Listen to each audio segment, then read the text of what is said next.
Hello friends, a warm welcome to all the listeners of Radio Udan, A Flight of Life. You are tuned into your favorite show, The Book World, with RJ Rajeshwari.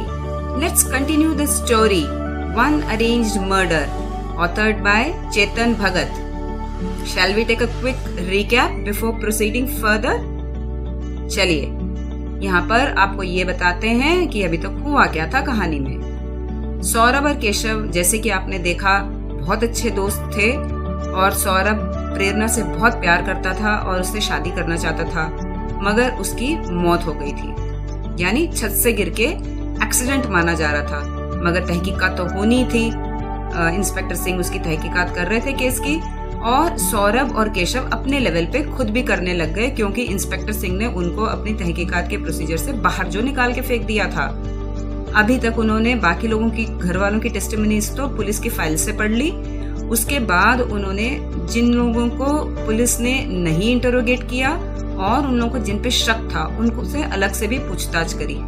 यानी आदित्य चाचू से उन्होंने पूछताछ करी, driver Anwar से भी पूछताछ करी, फिर वो नम्रता से भी मिलने चले गए थे और प्रेरणा का एक्स बॉयफ्रेंड, उससे भी वो मिलने चले गए थे। इन सब से बात करने के बाद अभी तक वो इस नतीजे तक पहुंचे तो नहीं है, मगर अब अगला कदम वो क्या लेने वाले हैं, चले आगे की कहानी में अब देखते हैं हम। चलिए श्रोताओं, आप जानते ही हैं हमारा नरेटर कौन है।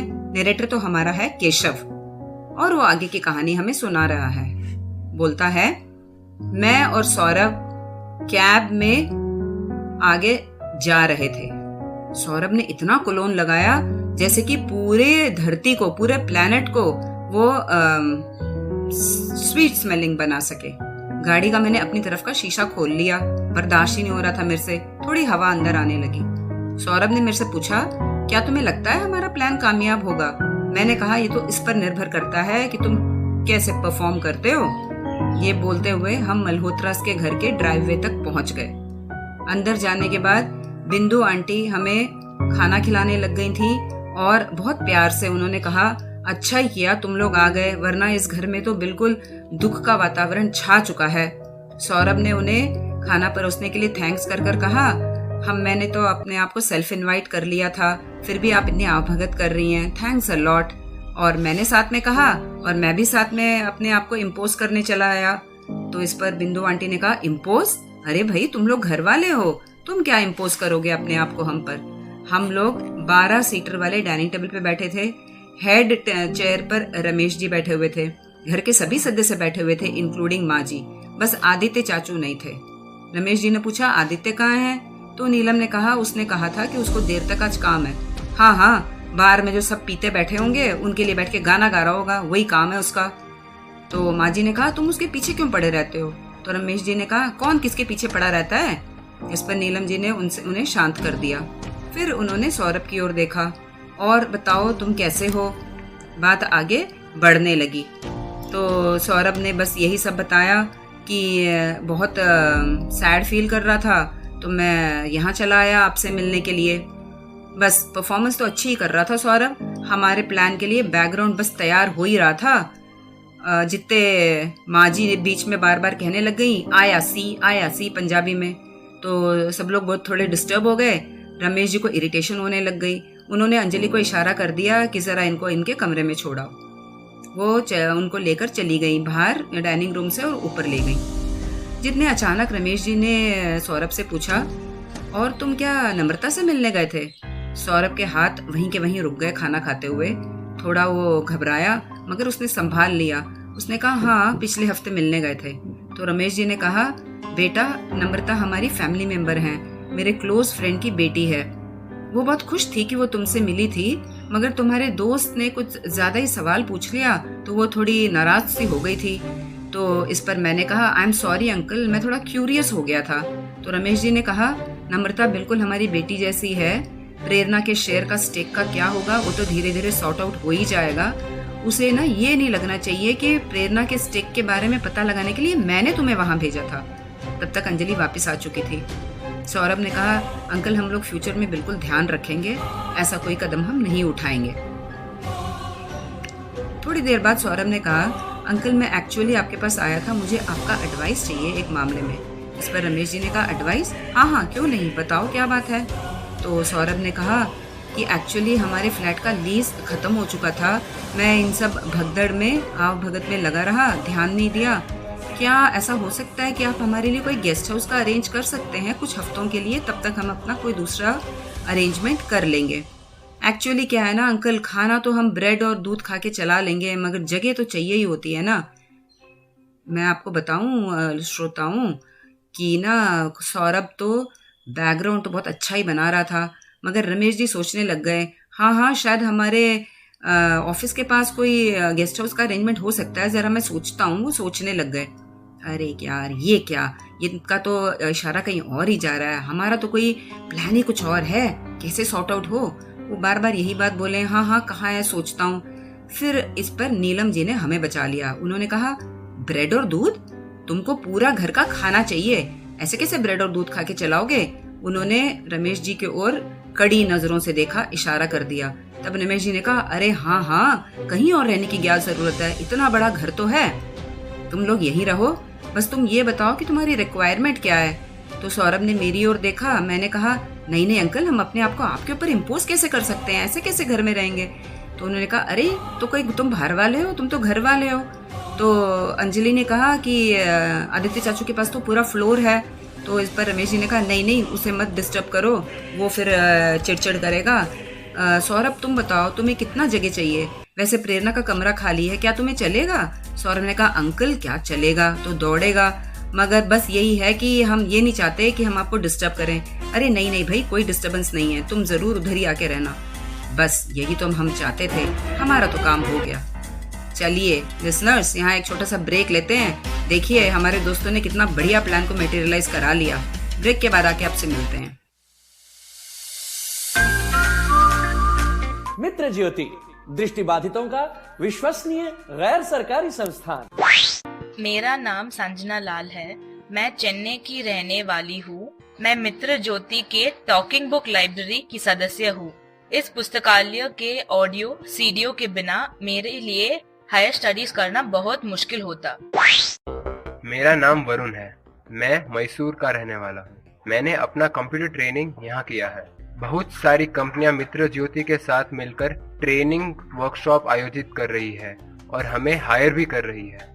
इससे हमें औरों की तरह काम करने का विश्वास मिलता है। आप मित्र ज्योति से संपर्क कर सकते हैं। हमारा फोन नंबर है 08022587623 22587625। Website www.mitrajyoti.org। Email ID admin.office@mitrajyoti.org। धन्यवाद।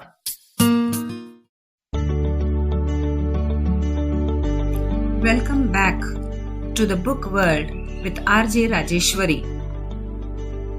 मैं और सौरभ साइबर हब वाले डंकन डोनट्स में बैठे हुए थे। अंजलि हमसे मिलने आई।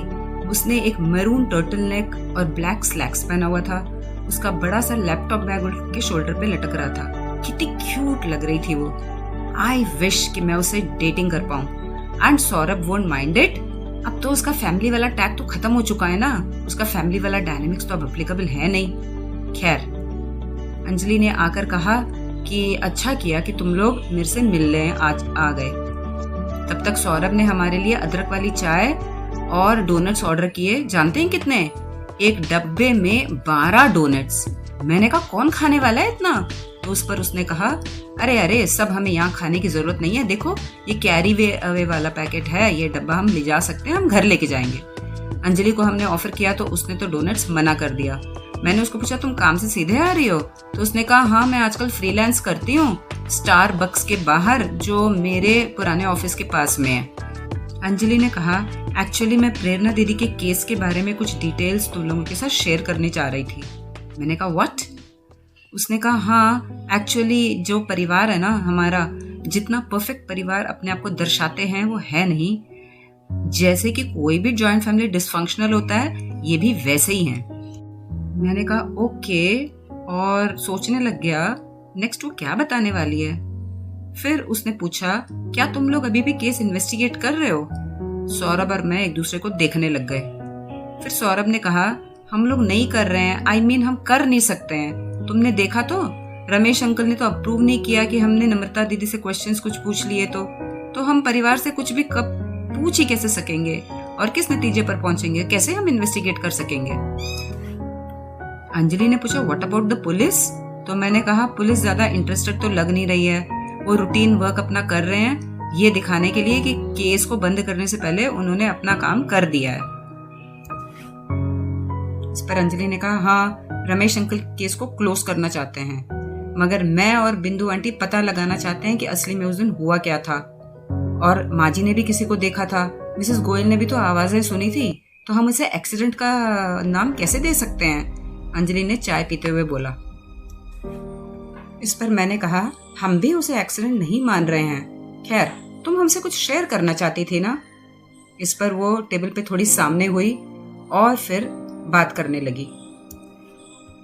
उसने कहा, आई एम श्योर तुम खुद ही पता लगा लोगे, मगर ये जो हमारा परिवार है ना, ये सीक्रेट्स को बनाए रखने में बहुत माहिर है और बहुत कामयाब भी रहता है। सौरभ ने कहा, जैसे कि कौन से सीक्रेट की बात कर रही हो?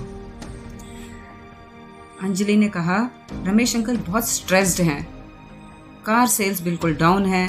सौरभ ने हामी भर दी। उसने कहा, सिर्फ उतना ही नहीं, वो रोज पीते हैं, वो रोज अकेले अपने घर में पीते हैं। मैंने पूछा, तुम्हें कैसे पता? मैंने देखा है और सुना भी है, रात को उन्हें चिल्लाते हुए, पीकर और स्मोक करते हुए, नीलम आंटी पे चिल्लाते हुए, प्रेरणा पर भी वो चिल्लाते थे। कभी घर की सीढ़ियों में ऊपर नीचे चलते थे या घर के बाहर या छत पे भी चलते थे। हम थोड़े शॉक्ड हो गए। सौरभ ने कहा, वेट, तुमने टेरेस कहा? अंजलि ने कहा, हाँ, कभी कभी मैंने उन्हें टेरेस पे भी चलते हुए देखा है। तो इस पर मैंने कहा, क्यों, क्या तुम्हें लगता है कि अंकल इन्वॉल्व होंगे इसमें? अंजलि ने कहा, वो तो मुझे नहीं पता, मैं बस जो जानती हूँ वो मैंने आपको बता दिया। नहीं तो रमेश अंकल केस को इतना जल्दी रफा दफा क्यों करना चाहते हैं? ये पूरा परिवार हमेशा सीक्रेट्स को बहुत दबा के क्यों रखता है? इस पर मैंने पूछा, और कौन सी सीक्रेट ये लोग दबाते हैं? अब उसने अपना मुंह बिल्कुल बंद कर लिया।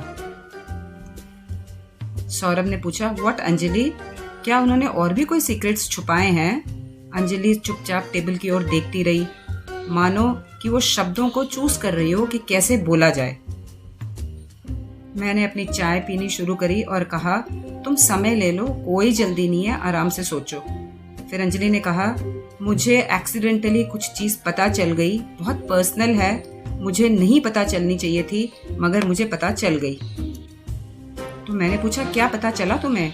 उसने कहा, एक्चुअली उन लोगों ने मेरे से शपथ ली है कि मैं किसी से ये ना कहूँ, क्योंकि ये बात बाहर पता चलने से हम लोगों को शर्मिंदा होना पड़ेगा। It will bring shame to the family.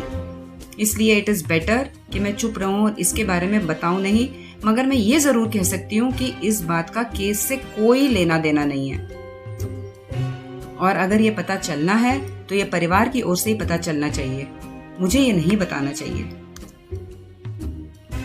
Saurabh ने अपना तीसरा डोनट वापस रखते हुए बोला, अंजलि, बात क्या है?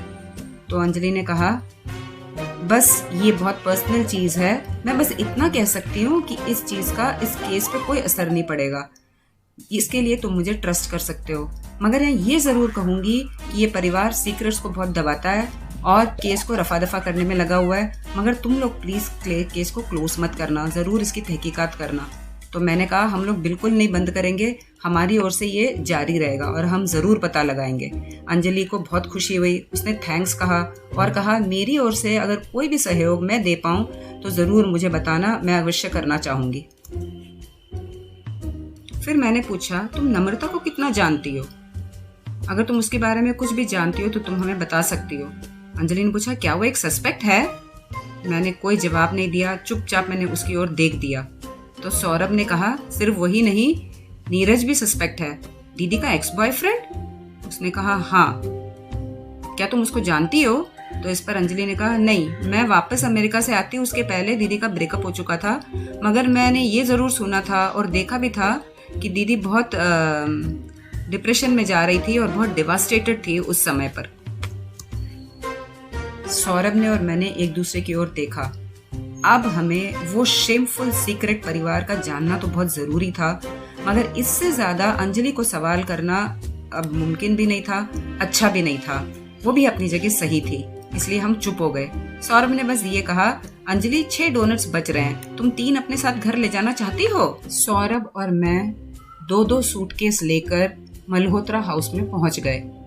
रमेश जी हमें प्रेरणा के कमरे में खड़े होके ये बता रहे थे, ये है प्रेरणा का कमरा, तुम तो जानते ही हो सौरभ। और उन्होंने हमें वहां सेटल डाउन होने को कहा। उन्होंने कहा, तुम लोग आराम से यहाँ पे रहो और खाने की टेबल पे जब आना चाहो बता देना, नहीं तो चाहो तो गोपिका तुम्हें खाना रूम में सर्व कर देगी। इस पर मैंने कहा, अंकल हम लोग कुछ ऑर्डर, कहने लग गया। इस पर उन्होंने कहा, यह घर है, यहाँ कोई खाना बाहर से ऑर्डर करके नहीं खाता है, तुम लोग घर वालों के साथ ही खाना खाओगे। कहकर वो नीचे चले गए। मैंने अपने बक्सों का सामान क्लोजेट में अरेंज कर लिया। तब तक सौरभ ने दूसरा क्लोजेट खोला, उसमें प्रेरणा के कपड़े अभी भी वैसे के वैसे ही रखे हुए थे। एक मैरून एंड मस्टर्ड कॉम्बिनेशन का सलवार सूट देख के उसने बोला, तुम जानते हो, याद है तुम्हें जब पहली बार तुम प्रेरणा से मिले थे तब उसने यही सूट पहना हुआ था। और वो बहुत भावुक हो गया और रोने लग गया उसको फैब्रिक को पकड़ के। मैंने सौरभ को बहुत सांत्वना दिया और उसे कहा, आर यू श्योर कि तुम इसी कमरे में रहना चाहोगे? क्या तुम मैनेज कर सकोगे अपने इमोशंस को?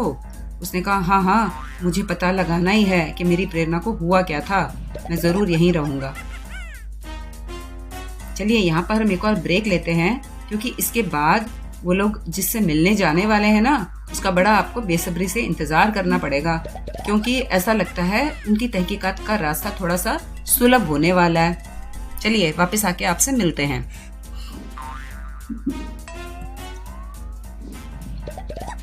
इंस्पेक्टर सिंह का एक दिन दोपहर को ही मुझे फोन आ गया था कि मैं और सौरभ एसीपी राणा के ऑफिस में उनसे मिलें। एसीपी राणा का ऑफिस एक इंस्पेक्टर के कैबिन से 3 गुना बड़ा और उससे कई गुना 10 गुना ज्यादा साफ सुथरा भी था। एसीपी राणा के पास एक नया रोल था अब, जिसमें कि वो वीआईपीज के लिए पुलिस डिप्लॉयमेंट करने का काम कर रहे थे। वो उनकी स्प्रेडशीट कंप्यूटर पे खुली हुई थी और हमें देख के उन्होंने उसे सेव करके हमसे बात करनी शुरू करी। एसीपी ने कहा, मैं मर्डर, क्राइम, रेप, इन सब केसेस को बहुत मिस करता हूँ। ये जो स्टूपिड काम मैं कर रहा हूँ ना, इससे तो मच बेटर है। इस पर सिंह ने कहा, सर प्रेरणा मल्होत्रा के क्राइम में तो कोई क्राइम हो ही नहीं। तो इस पर उन्होंने कहा, डेफिनेटली उसमें क्राइम है, और कुछ नहीं तो ये जो हीरो है ना हमारा, इसी ने उसे ऊपर से गिरा दिया होगा। सौरभ बिल्कुल सफेद पड़ गया, क्या कह रहे हैं सर आप, मैं गिरा दूंगा ऊपर से? तो उन्होंने कहा, अरे भाई मैं बस जोक कर रहा हूँ। किसी और ने हंसा ही नहीं और वो खुद ही अपनी जोक पे हंस पड़े। उस पर राणा ने कहा, एनीवे, प्रोग्रेस क्या है? ये सिंह यहाँ पे हमसे मिलना चाहते थे, क्या तुम लोग इसे ट्रबल कर रहे हो? तो मैंने कहा, नहीं सर, हम उन्हें बिल्कुल ट्रबल नहीं कर रहे। अब सिंह ने कहा, ये लड़के मुझे कुछ भी नहीं बताते हैं, मैंने इनको टेस्टिमनीज पढ़ने के लिए एक्सेस दिया, इन्होंने वो पढ़ लिया, सबसे ये सवाल करने भी पहुंच गए, अब तो ये मल्होत्रा के घर में घुस गए हैं, वहीं रहने चले गए हैं। मैं बहुत सरप्राइज्ड हुआ। इस पर सिंह ने कहा, तुम्हें लगा क्या मेरे को पता नहीं चलेगा? रमेश ने खुद ही फोन करके मुझे बताया कि तुम लोग उसके घर में रह रहे हो। राणा ने सौरभ की ओर देख के बोला, वेल डन, घर जमाई बन गए हो। सौरभ ने कहा, प्लीज सर, क्या बोल रहे हैं आप? तो इस पर राणा ने कहा, अगर मैं जोक नहीं करूं तो करूं क्या? दिन भर तो स्टूपिड कंप्यूटर के सामने बैठूं, रात को मेरी स्टूपिड वाइफ की बातें सुनूं। मैंने सिंह को कहा, तुम भी बहुत कीन तो नहीं हो हमारे साथ काम करने के लिए? सिंह ने कहा, मैं क्यों तुम्हारे साथ काम करूं? मैं पुलिस हूं, तुम हो क्या चीज? एसीपी ने कहा, मेरी मदर और मेरी वाइफ के जैसे झगड़ा मत करो सिंह, इन्हें यूज करो, ये लोग घर में ही अब रहते हैं। इस पर सिंह ने कहा, घर वाले तो केस को परस्यू करना चाहते नहीं है, कोई लीड है नहीं हमारे पास, मुझे तो लगता है हमें केस को क्लोज कर देना चाहिए। एसीपी ने पूछा, क्या टेस्टिमनीज से कुछ पता चला? सिंह ने कहा, नहीं सर, कुछ नहीं पता चला, जस्ट नॉर्मल फैमिली डिस्प्यूट्स, लड़ाइयां होती हैं, बस वही पता चला। एसीपी ने हमारी ओर देख के पूछा, क्या तुम्हें कुछ पता चला? इस पर मैंने कहा, नो वे, हम केस को तो क्लोज कर नहीं सकते, हमने सस्पेक्ट्स की लिस्ट भी बनाई है। इस पर सिंह ने हमारी ओर मजाक के टोन में देखा, सस्पेक्ट्स? इस पर एसीपी ने कहा, देखो ये ओवर कॉन्फिडेंट इडियट्स हैं, मगर तुम उनकी बात सुनो तो सही, कभी कभी ये बहुत अच्छे सबूत लेके आते हैं, तुम इस बात में अपना ईगो मत लेके आओ। सिंह ने कहा, चलो ठीक है, बताओ कौन है तुम्हारे सस्पेक्ट्स?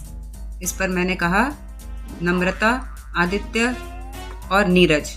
सिंह ने कहा, और तुम इस नतीजे पर कैसे पहुंचे हो?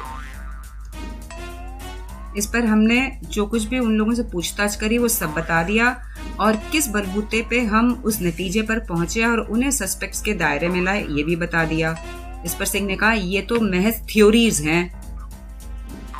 इस पर सौरभ ने कहा, नेक्स्ट स्टेप तो एविडेंस कलेक्ट करने का है, इसीलिए तो हम घर में घुसे हैं। इस पर एसीपी ने कहा, देखो उनकी इंटेलिजेंस तुम्हें चाहिए, उन्हें तुम्हारी बैकिंग चाहिए, उनकी वैल्यू समझो और साथ में काम करो। इस पर सिंह ने कहा, तो क्या आप ये कहना चाहते हैं कि मैं इंटेलिजेंट नहीं हूँ? अरे भाई, तुम क्या मेरी बीबी की तरह लड़ रहे हो? उसको मैं कभी कह देता हूँ कि काम वाली ने अच्छा खाना बनाया है तो वो कहती है इसका मतलब क्या मैं अच्छा खाना नहीं बनाती हूँ? राणा ने ऐसा कहा। अरे इट इज सो इरिटेटिंग यार, ऐसा बिहेवियर मत रखो, बस मैं ये कह रहा हूँ कि इन्हें यूज करो और अपना काम करो। चलो डील स्ट्राइक करो, अब फ्रेंड्स हो। तो हम तीनों ने, मैंने, सौरभ ने और सिंह ने एक दूसरे से हाथ मिला लिया। राणा ने कहा, गुड, और वो खड़े हुए कहने लगे, भाई अब मुझे जाना है, I have to meet my wife and my mother in law, picture देखना चाहती हैं वो, और टिकट का प्राइस जानते हो? देखो उधर भी क्राइम है, ऐसे टिकट की प्राइस कर रखी है। सिंह ने उनसे हाथ मिलाया और वो वहां से चला गया। हम दोनों एसीपी के ऑफिस में बैठे रह गए और फिर उन्होंने हमसे कहा, सुनो तुम दोनों मेरी बात, तुम लोगों को जो भी पता चले सब कुछ सिंह को मत बताना। हम तो एकदम सरप्राइज हो गए, सर आपने अभी तो हमारा हाथ मिलवाया उनसे। अरे वो बिक सकता है रमेश के हाथों और केस को क्लोज करने में लगा रहेगा। क्या मतलब आपका? क्या रमेश जी खुद अपनी बेटी का खून करने में इन्वॉल्व होंगे? वो तो नहीं पता है, बट कुछ लोग शांति ज्यादा पसंद करते हैं बजाय न्याय के। सौरभ ने और मैंने एक ओला कैब हायर किया था नीरज को दूसरी बार इंटरोगेट करने के लिए। सौरभ उससे कह रहा था, चलो गाड़ी में बैठो। उसने कहा, मेरी अभी एक परफॉर्मेंस रिव्यू की मेरे बॉस के साथ मीटिंग है जो कि बहुत इम्पोर्टेंट है। बहुत मुश्किल से वो ये बोल पाया, घबराया हुआ था। सौरभ ने कहा, चुपचाप बैठ जाओ, उसका कॉलर पकड़ते हुए बोला उसने, और ये भी कहा, फिलहाल के लिए मैं ही तुम्हारा बॉस हूँ। गाड़ी में हम लोगों को पीछे की सीट में से कमोशन में देखते हुए ड्राइवर ने जरा पीछे नजर घुमाई अपनी। तो सौरभ ने उसको कहा, तुम चुपचाप गाड़ी चलाओ, हम तुम्हें 5 स्टार्स की रेटिंग दे देंगे। उसने कहा, एक्चुअली सर आजकल 6 स्टार्स आ गए हैं, यदि आप वो दे देते तो मैं बहुत खुश हो जाता। मैंने गाड़ी का डेस्टिनेशन रिच रोड डाला हुआ था, जो कि एक दिल्ली में फॉरेस्ट एरिया है। ज्यादातर किडनैपर्स जिन लोगों को किडनैप करते हैं उन्हें लेके उधर ही जाते हैं। नीरज ने कहा, क्या चाहते हो तुम मेरे से? सौरभ ने कहा कि तुम हमारे प्राइम सस्पेक्ट में से आते हो। उसने कहा, सस्पेक्ट? उसने कहा, सौरभ ने, सस्पेक्ट ही नहीं, आई एम प्रीटी श्योर कि तुम ही नहीं ऐसे किया था।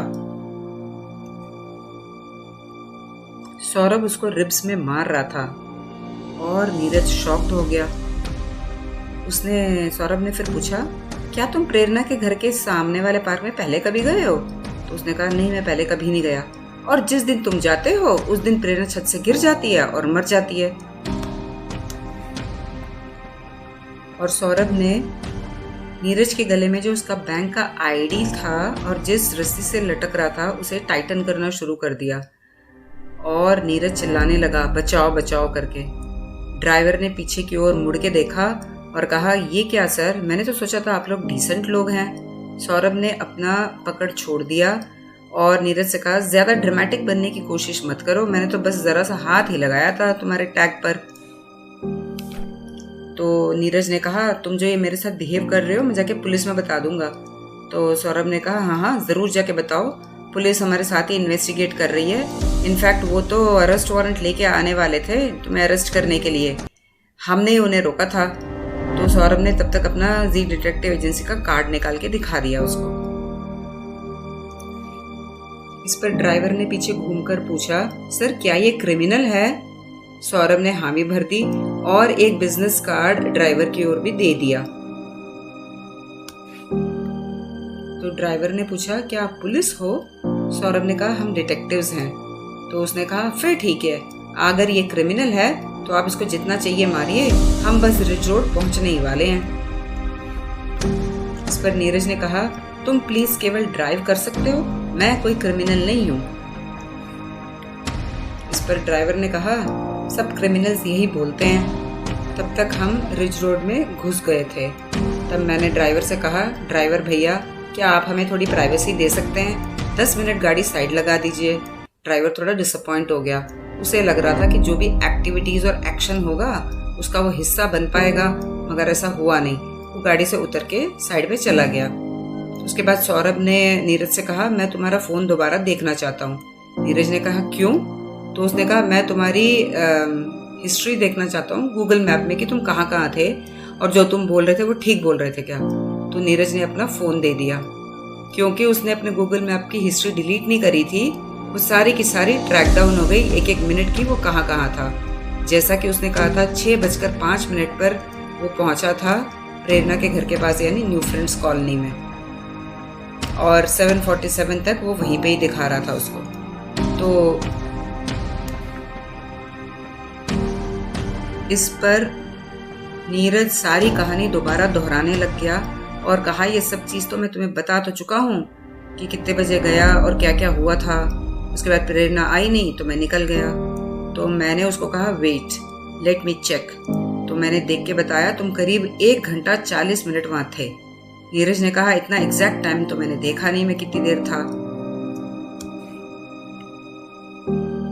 इस पर सौरभ ने कहा, 7:47 को वहां से निकला। भाई इसका मतलब जब प्रेरणा गिरी तो ये वहीं पार्क में था। उसने प्रेरणा को गिरते हुए देखा है और लोग इकट्ठे हुए होते हुए देखा है। उसके बाद ये वहां से चला गया है। तो मैंने उसको पूछा, क्या ऐसा ही हुआ था? नीरज चुप हो गया, उसने कोई जवाब नहीं दिया। सौरभ तो गालियां देके ही उससे बात कर रहा था और चिल्ला रहा था उस पे कि जवाब दो, हुआ क्या था? फिर नीरज ने धीरे से बोला, हाँ मैंने देखा था। सौरभ का तो चेहरा गुस्से से लाल हो गया। उसने कहा, अच्छा क्या देखा तुमने, और तुमने उस दिन क्यों नहीं हमें बताया? नीरज ने कहा, मैंने अचानक से एक लाइट जलते हुए टेरेस पे देखा, फिर मैं प्रेरणा की आउटलाइन फिगर देख पा रहा था दूर से कि वो छत पे आई है। फिर मैंने कहा, इसका मतलब तुमने प्रेरणा को टेरेस पे जिंदा देखा था और शायद तुम एक ही जन थे जिसने ये देखा। फिर उसने कहा, हाँ और किलर ने भी। मैंने कहा, क्या मतलब है तुम्हारा? इस पर नीरज ने लंबी सांस लेते हुए बोला, मैं क्लियरली तो नहीं देख पाया, मगर दूर से मैं ये देख पा रहा था कि प्रेरणा लेज के ऊपर कुछ सामान रख रही थी। मैंने उसको बहुत कॉल्स किए, उसे कांटेक्ट करने की कोशिश करी, मगर उसने मेरा कॉल नहीं उठाया। थोड़ी देर बाद मैंने उसे दोबारा एज के पास देखा, मगर उसका पीठ दिखाई दे रहा था दीवार के पास, और फिर वो वापस आगे गई और फिर से पीछे आई। हर बार उसका पीठ ही पीछे की ओर था। 2 बार ऐसे किया। उसके बाद मैंने देखा पीठ पीछे ही रखते हुए वो ऊपर से नीचे गिर गई और बहुत तेज आवाज आई उसके गिरने की। इस पर मैंने पूछा, तुमने फिर किया क्या? तो नीरज ने कहा, मैं तो बिल्कुल शॉक्ड हो गया, पैनिक हो गया, एकदम समझ नहीं आया क्या करना चाहिए। ये तो समझ गया कि something is very Gravely wrong. मैं तो वहां से भाग खड़ा हुआ, क्योंकि मेरे फादर एक IAS ऑफिसर हैं। वो बिल्कुल नहीं चाहेंगे कि मैं ऐसे एक मेस में अपने आप को इंटैंगल कर लूं, तो मैं वहां से भाग गया। सौरभ को गुस्सा आ गया, कह रहा, एक नंबर का डरपोक है तू। नीरज ने आगे कहा, मैं वहां से सीधे अपने घर चला गया, बापा नगर। तुम वो भी गूगल मैप में चेक कर सकते हो। तो मैंने उसको पूछा, क्या तुमने और किसी को वहां देखा था? तो नीरज ने कहा, नहीं, बहुत दूर था, मैं नहीं देख पाया, मगर एक बात तो है, कोई अपनी पीठ को दीवार की ओर प्रेस करके क्यों खड़ा होगा? अनलेस एंड अनटिल कोई उसको आगे से धक्का मार रहा होगा। तो सौरभ ने कहा, तो क्या वो तुम नहीं थे? तुम नहीं हो सकते हो वो? नीरज ने कहा, बिल्कुल नहीं, और मैं कसम खाता हूं कि मैंने ऐसा नहीं किया कुछ। सौरभ ने उसे बहुत तेज थप्पड़ मार दिया। तो नीरज ने कहा, क्यों, ऐसे क्यों कर रहे हो? मैंने बोला मैंने कुछ नहीं किया। उसके आंखों में तो आंसू छलक पड़े थे। तब मुझे कुछ अचानक स्ट्राइक हुआ। अगर नीरज को प्रेरणा के पास जाना था, उसे कैसे पता कि वो टेरेस पे थी और वो करवा चौथ का व्रत कर रही थी? बैक यार्ड की यानी बैक डोर की एंट्री उसको कैसे पता थी? उसे तो ये सब पता नहीं था। और उसे कैसे पता होता कि प्रेरणा ने पीछे के दरवाजा खुला छोड़ रखा हुआ है? इसका मतलब जो किलर था उसको बैक एंट्री भी पता थी और ये भी पता था कि पीछे का दरवाजा खुला हुआ है। तो मैंने सौरभ को कहा, इसको जाने दो। सौरभ ने मेरी ओर एकदम आश्चर्य से देखा, क्यों जाने दो इसको? तो मैंने कहा, ये कल्प्रिट नहीं है, इसको जाने दो। मैंने नीरज से कहा, नीरज तुम जाओ, क्या हम तुम्हें कहीं ड्रॉप कर सकते हैं? नीरज ने कहा, मैं बेटर वॉक करके चला जाऊं, मुझे बस जाने दो तुम।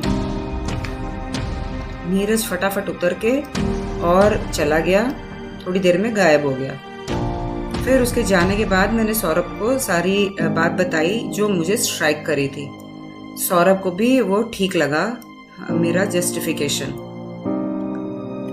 उसके बाद वो कैब ड्राइवर आया, उसने पूछा, अरे तुम लोगों ने उसको छोड़ दिया? तो मैंने कहा, नहीं वो इनोसेंट है। तो कैब ड्राइवर ने कहा कि चलो तुम लोग तो मुझे बहुत अच्छे लगे हो, मैं भी तुम लोगों को 5 स्टार्स दे दूंगा। मैंने डेस्टिनेशन चेंज करके मालवीय नगर डाल दिया। चलिए दोस्तों, यहाँ एक ब्रेक लेते हैं। ब्रेक के बाद आके देखते हैं जो हमारे दोस्तों को स्ट्राइक किया उसका नतीजा क्या होने वाला है। अरे छोटी, क्या कर रही है? कुछ नहीं, बस न्यूज़ देख रही हूँ। ओह अच्छा। फॉरेन में तो आए दिन डिसेबिलिटी पर कॉन्फ्रेंस होती रहती है। हमारे यहाँ पता नहीं कब होगी कोई बड़ी इंटरनेशनल कॉन्फ्रेंस। अच्छा ये सुन, शीश प्रो और ICMR ला रहे हैं भारत का पहला इंटरनेशनल मेगा इवेंट यानी global assistive technology expo and Confest 2022 यानी गेटेक। इस इवेंट का मतलब भारत में दिव्यांग जनों के हेल्पफुल इक्विपमेंट और टेक्नोलॉजी में हो रहे नए नए इन्वेंशंस, रिसर्च और उनके मार्केट में अवेलेबिलिटी का प्रदर्शन है। इतना ही नहीं, डॉक्टर, साइंटिस्ट और एक्सपर्ट्स के जरिए थॉट्स का आदान प्रदान और इंफॉर्मेशन को शेयर करना है। यह आयोजन दुनिया भर में उपयोग किए जाने वाले आधुनिक दिव्यांग सहायक उपकरणों में प्रौद्योगिकियों के बारे में जानने में मदद करेगा। अरे वाह, तो चले? अरे अभी नहीं। कब और कहाँ? ये event GMR ground arrow city new Delhi में 7, 8 और 9 दिसंबर को आयोजित किया जाएगा। गेटेक में भारत और दुनिया के कई देशों से दिव्यांगजनों, डॉक्टरों, स्वयंसेवी संस्थाओं, शासकीय उपक्रमों एवं दिव्यांग सहायता उपक्रमों का विशाल समागम होगा। गेटेक को DRDO, WHO, पैरालंपिक इंडिया, सामाजिक एवं अधिकारिता मंत्रालय का सहयोग प्राप्त है। फ्रांस इस इवेंट के कंट्री पार्टनर है। इस मेगा इवेंट में शामिल होना ना भूलें। अधिक जानकारी के लिए वेबसाइट पर जाएं www.globalassistivtech.com या फिर हमें इस नंबर पर संपर्क करें 9910717913 या फिर हमें मेल करें gaurav@iconx.in।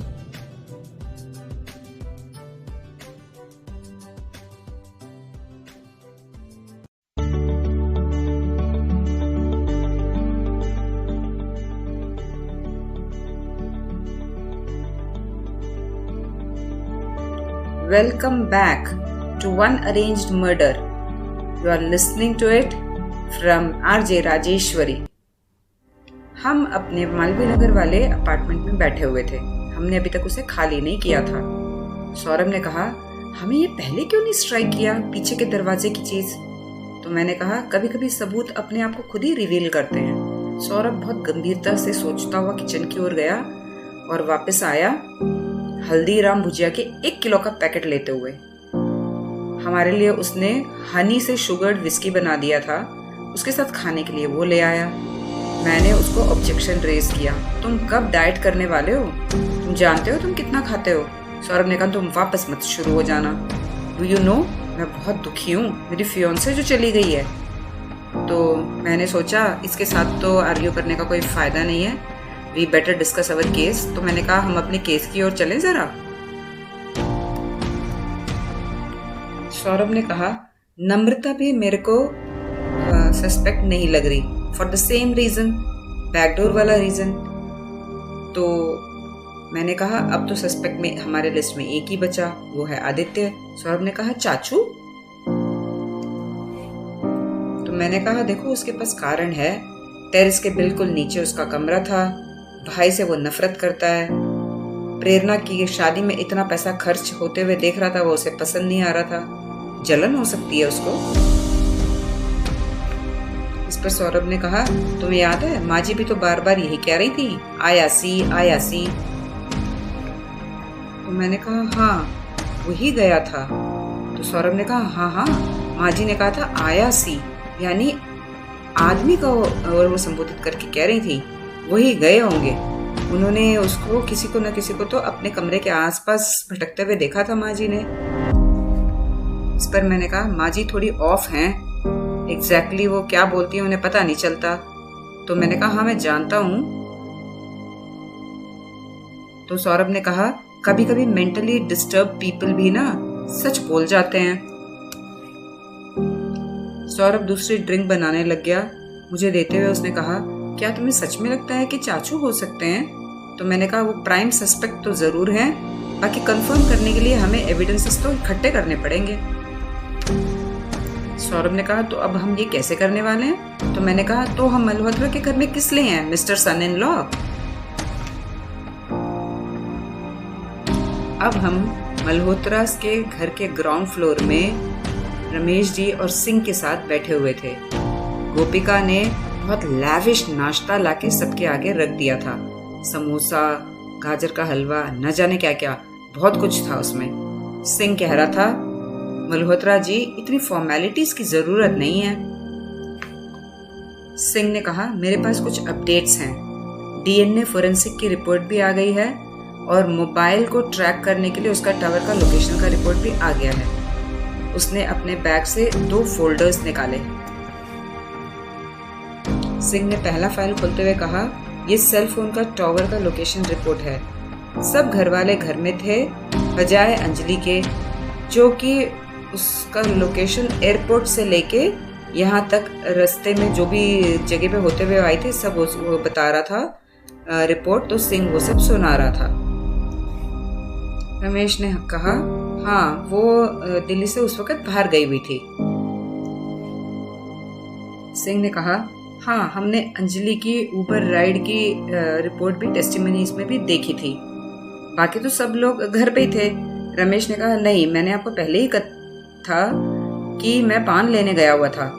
तो इस पर सिंह ने कहा क्वाइट पॉसिबल, क्योंकि आपका पान का दुकान काफी करीब है, वही टावर यूज करेगा तो आपकी लोकेशन फिर भी वही ही दिखा रहा होगा। इसके बाद सिंह ने कहा सर मेरे पास एक और इंटरेस्टिंग न्यूज है। रमेश ने अपने दांत दबाते हुए कहा अब वो क्या है? इस पर सिंह ने कहा नम्रता तनेजा का भी सेल फोन का लोकेशन न्यू फ्रेंड्स कॉलोनी ए ब्लॉक का ही दिखा रहा है। सौरभ और मैं एक दूसरे को देखने लग गए। नम्रता? वो तो रहती भी नोएडा में थी, काम भी नोएडा में था। तो रमेश ने पूछा क्या तुमने उसका फोन भी ट्रैक किया था? सिंह ने कहा ऑफ कोर्स, हम अपना काम आधा अधूरा नहीं करते हैं। वो तो एप्रिसिएशन का इंतजार कर रहा था, मगर रमेश जी तो उसके ऊपर थोड़े नाराज से दिख रहे थे कि उसने नम्रता का भी फोन ट्रैक किया। सिंह को कोई फर्क नहीं पड़ा, वो तो अपने समोसा खा रहा था। आगे सिंह ने कहा सिर्फ इतना ही नहीं, उनका एक्स बॉयफ्रेंड नीरज अरोड़ा, उसका फोन भी ए ब्लॉक में ही दिखा रहा था सेल फोन का टावर का लोकेशन। रमेश जी बहुत आश्चर्यचकित हो गए। जिस तरीके से उन्होंने व्हाट कहा, कुछ ज्यादा ही जोर से। गोपिका ने भी अंदर से झांक के देखा कि ये क्या हुआ। सिंह को बहुत खुशी हुई कि उनको पता चल गया कि उसने कुछ नया ढूंढ के निकाला है। तो उसने कहा सर मैंने कहा तो था आपको हम बिल्कुल अपना जॉब थरोली करते हैं। रमेश जी नीरज को गालियां देते हुए बोले, वो यहाँ क्या कर रहा था? उसने किया ऐसे? सिंह ने तो अपनी प्लेटें नाश्ते से भर ली। पुलिस वालों के लिए ना बिना खाए पिए रहना बड़ा मुश्किल है। अब सौरभ ने बोला, हाँ हम जानते हैं कि नीरज यहाँ था, मगर उसने कुछ नहीं किया है। ऑब्वियस सी बात थी, सिंह को पसंद तो आया नहीं। उसको लग रहा था कि वो न्यूज़ वही ब्रेक करेगा, यहाँ तो सौरभ ने कर दिया। उसके बाद सौरभ ने सारी कहानी सुनाई, पूरा वृत्तांत सुनाया, कब और कैसे हम नीरज से मिले और क्या क्या चीजें पता चली उससे। इंस्पेक्टर सिंह तो अब इरिटेट हो गया। उसने कहा, तुम्हें मुझे पहले बताना चाहिए था। हमने उसका प्राइम सस्पेक्ट को लिस्ट कार्ड जो दिया था। अब सिंह ने कहा, रमेश जी रहने दीजिए, मैं अब चलता हूँ। और वो खड़ा हो गया। तो रमेश जी ने कहा, ये क्या हुआ? तो सिंह ने कहा, Ramesh ji I should be valued, जो मैं काम कर रहा हूँ उसके लिए। रमेश जी ने कहा, आप बिल्कुल वैल्यूड हैं, बैठ जाइए, समोसे खाइए, बिल्कुल फ्रेश हैं। और हमसे उन्होंने कहा, और तुम दोनों पुलिस का इंसल्ट मत करो, उन्हें हर चीज बता दिया करो। सौरभ ने कहा, मगर अंकल। रमेश जी ने कुछ नहीं सुना। उन्होंने बीच में ही उसको काट दिया और कहा, तुम माफी मांगो पहले। मैंने और सौरभ ने दोनों ने इकट्ठा सिंह सर से माफी मांग ली। रमेश जी ने कहा, सिंह सर अब दूसरी फाइल? तो सिंह ने कहा, हाँ वो फोरेंसिक रिपोर्ट है। हाँ, अगर इन लड़कों को ऑलरेडी कुछ पता हो तो पता नहीं मुझे। रमेश जी ने कहा, नहीं इन्हें नहीं पता है, आप प्लीज बताइए कि आपको क्या पता चला। तो सिंह ने कहा, ये फिंगरप्रिंटिंग और डीएनए रिपोर्ट है, 2 अलग अलग लैब से कराई गई हैं। रमेश जी, मैं हर चीज किसी के लिए ये सब काम नहीं करता हूँ, आप ही के लिए मैं इतना पक्की तरीके से थरो काम कर रहा हूँ।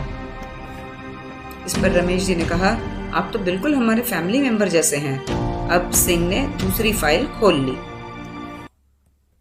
सिंह ने कहा, हमने सब जगह से फिंगरप्रिंट्स के निशान लिए थे, प्रेरणा की बॉडी से, उसकी करवा चौथ की थाली से, वहां सब जगह से। एंड गेस व्हाट, कोई भी निशान नहीं मिले। और तुम दोनों, हमें देख के उसने कहा, अब तुम सोच के बताओ ये कैसे हो सकता है? ऑफ कोर्स प्रेरणा के खुद के फिंगरप्रिंट्स मिले हैं और किसी के कोई फिंगरप्रिंट नहीं मिले कहीं पर भी। इस पर सौरभ ने कहा, मगर नीरज ने तो उसको किसी से स्ट्रगल करते हुए देखा है। तो सिंह ने कहा, क्या तुमने कभी ग्लव्स के बारे में सुना है? ऐसे कर रहा था जैसे उसने पहली बार कोई ये वाली ग्लव्स की थ्योरी क्रैक करी हो। रमेश जी ने टेरेस का पूछा, थाली का पूछा। सिंह ने कहा, कहीं भी कोई फिंगरप्रिंट के निशान नहीं मिले, बस एज पर एक जगह। कहते हुए सिंह थोड़ा रुक गया। सिंह ने आगे कहा, सौरभ की ओर देखते हुए, उस जगह तुम्हारी फिंगरप्रिंट थी। सौरभ ने कहा, हाँ मैं तो वहां गया था और मैं दीवार के ऊपर झुका था नीचे देखने के लिए, तो मेरा तो होना वहां पे जायज ही है। और क्या आप मुझे फिर से डाउट कर रहे हैं? तो सिंह ने कहा, हाँ मेरा तो सस्पेक्ट नीरज था, वो तो तुम मना कर रहे हो, तो फिर और कौन हो सकता है? या तो तुम हो फिर। सौरभ ने सिंह सर को जो जवाब दिया सुन के रमेश जी ने कहा, तुम दोनों फिर से शुरू मत हो जाना। और उन्होंने सिंह से बोला, सिंह सर आप बताइए और क्या पता चला आपको?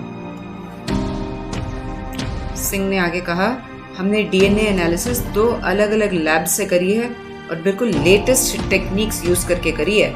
रमेश जी ने कहा, अब ये क्या है डीएनए टेस्ट? इस पर मैंने कहा, सिंह सर हर इंसान का एक इंडिविजुअल डीएनए होता है बायोलॉजिकली, जो कि हमारे सब सेल्स में विद्यमान होता है। यदि किलर के साथ प्रेरणा की झड़प हुई तो उसका, किलर का कोई भी डीएनए उसके बॉडी में कहीं किसी पार्ट में मिल सकता है ना? सिंह सर तो फिर से चिढ़ गए। कहते हैं, तुम ही सारी बातें कर लो ना। तो मैंने फिर से सॉरी कह दिया और मैंने ये भी कहा कि मेरा आपके बीच में इंटरफेयर करने का कोई इरादा नहीं था। सिंह ने आगे कहा, स्किन सेल्स या नाखून या बालों से कुछ ना कुछ तो जरूर किलर का डेड बॉडी पर चिपकता है। ये कहते हुए उसने रिपोर्ट की लास्ट पेज खोली। रमेश जी थोड़ा एंशियस हो रहे थे। पूछा उन्होंने, तो क्या पता चला? क्या कोई डीएनए मिला किसी का? तो सिंह ने कहा, नहीं, किसी का भी कोई भी डीएनए नहीं मिला। आपके फ्यूचर दामाद का भी नहीं मिला, किसी का भी डीएनए उसकी बॉडी पर नहीं मिला। इस पर सौरभ ने कहा, मैं तो उस दिन उससे मिला भी नहीं था। सिंह ने कहा, तुम हर बार अपने आप की जस्टिफिकेशन क्यों देते रहते हो? रमेश जी ने दोनों फाइलें सिंह से ले ली और अपने स्पेक्स पहन के वो पढ़ने लग गए। सिंह ने कहा, मैं बता रहा हूँ आपको, वो किलर बहुत लकी निकला। या तो उसका कोई भी हिस्सा शरीर का और उसका डीएनए बॉडी पे आया नहीं, या फिर वो बहुत ज्यादा चतुर और चालाक है। किलर इतना अमेच्योर नहीं है वो। उन्होंने सिंह से कहा, 10 मिनट सब फाइलों को पढ़ने के बाद, ये तो काफी सारा काम किया है आपने, थैंक्स और लॉट। ऑल्दो हमारे पास जवाब तो कुछ नहीं है ज्यादा, मगर काम आपने काफी किया है। फिर उन्होंने हमें देख के पूछा, तुम लोग क्या समझते हो? इस पर सौरभ ने कहा, of course uncle, inspector Singh best हैं। इस पर सिंह ने सौरभ की पीठ को थपथपता हुए बोला, गुड गुड, अच्छा है तुम्हें जल्दी पता चल गया। मैं तो बड़ा खुश हो गया। हम चाहते ही थे किसी न किसी तरह ये सिंह को क्रैक करना। देखो, खुश हो गया, शायद हमने उस क्रैक को क्रैक कर दिया है और उसे खुश कर दिया। चलिए श्रोताओं, आज का शो यहीं विराम देते हैं और अगली बार आपसे फिर से मिलेंगे और कहानी आपको आगे सुनाएंगे।